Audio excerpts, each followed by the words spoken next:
Saya Christopher sebagai ketua. Saya Elnoel sebagai setiausaha. Saya Maverick Hewit sebagai multimedia. Dan kami dari tim Smart Pro. Pada hari ini kami akan mengkongsikan salah satu produk yang telah kami hasilkan melalui aktiviti PBL kami, yaitu baja BW Greenalizer. Bagaimana kami dapat ide ini? Pada masa kini, dunia kita telah dilanda oleh krisis alam sekitar. Salah satu isu sosio-saintifik dalam sektor pertanian dan perhutanan ialah penggunaan baja yang boleh menyebabkan pencemaran tanah ataupun tani dan juga air. Jika situasi ini berterusan, ia boleh menyebabkan kesan atau kemusnahan yang besar terhadap alam sekitar. Oleh itu, kami telah menghasilkan baja alam semula jadi. Sekarang ini saya akan memberitahu kamu 6 bahan yang kami gunakan. Tapi sebelum itu, saya akan beritahu beberapa unsur di dalam sektor pertanian ini. Unsur yang pertama adalah unsur yang paling utama dan unsur yang paling penting, yaitu nitrogen, fosforus, dan kalium. Unsur yang seterusnya adalah unsur sekunder, yaitu magnesium, kalsium, sulfur, dan sodium. Unsur sekunder diperlukan untuk pertumbuhan yang subur. Unsur yang ketiga adalah unsur suri.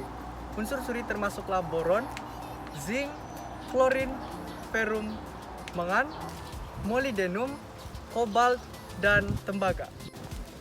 Unsur ketiga ini tidak signifikasi dalam pertumbuhan tanaman. Sekarang kita beralih kepada bahan. Bahan yang pertama adalah kulit telur yang telah dihancurkan. Kandungan nutrien dalam kulit telur adalah kalsium karbonat dan nitrogen. Bahan kedua adalah hempas kopi. Kandungan nutrien dalam hempas kopi adalah fosforus, nitrogen, karbon, potasium, dan juga magnesium. Bahan yang ketiga adalah abu kelapa sawit. Kandungan yang terdapat dalam abu kelapa sawit adalah kalsium, klorin, kalium, dan garam sulfat.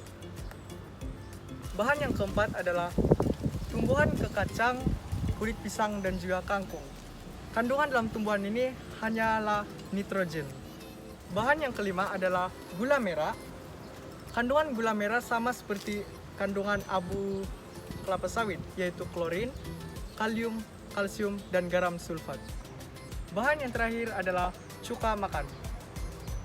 Cuka makan mengandungi kalium, fosforus, kalsium, dan juga magnesium. Sekian. Cara-cara penyediaan. Terdapat dua bahan utama dalam penyediaan baja ini, yaitu bahan E dan bahan B. Bahan E yang pertama adalah kulit telur sebanyak 200 gram.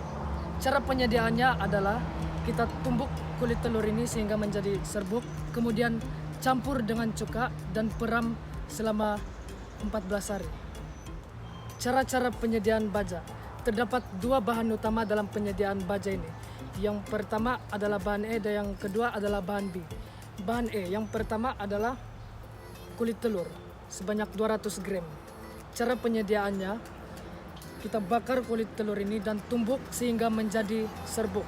Dan kemudian campur dengan cuka sebanyak 4 sudut besar dan peram selama 14 hari.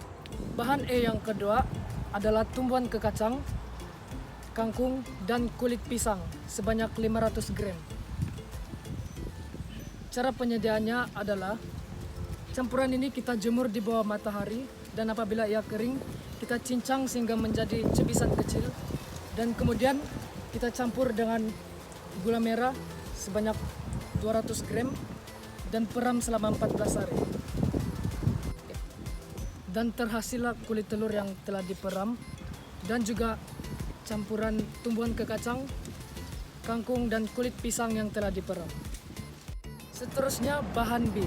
Yang pertama adalah hempas kopi sebanyak 100 gram. Kita boleh mendapatkannya daripada sisa dapur.